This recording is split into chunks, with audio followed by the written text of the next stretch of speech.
Hey everybody, this is Louis with the next segment in my gardening series, some gardening tips. Today I'm going to show you how to self-pollinate a passion fruit vine. As you can see here, I've got some passion fruit flowers that are now fruits. This vine has been temporarily moved while I'm rebuilding my patio cover, so it's going to go in the ground and take off.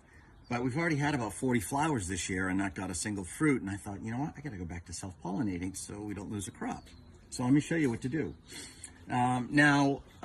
You'd probably be safe doing, am I still in there? Probably be safe doing pollen to stamen on just one flower, but as a backup, I usually do at least 2 flowers. I mix the pollen flower on itself and then go to the next one and then vice versa. And then you go to 2 more, then 2 more.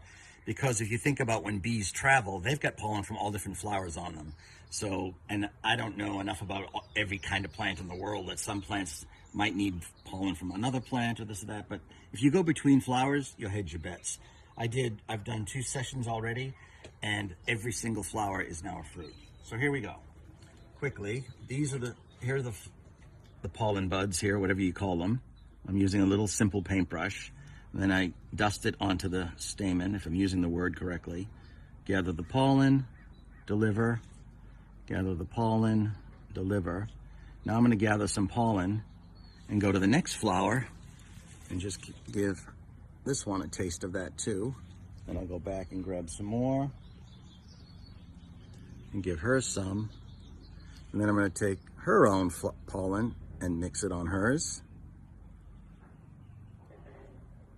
Get some more, mix it on hers. Then I'm going to take some more and go to this one and mix it on here.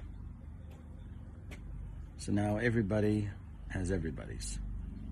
There we go. So, and now take a quick peek here. I've been doing them. I just started this last week, and look what I've got already. This is less than a week. And you get quite a few. All right, folks. Happy trails.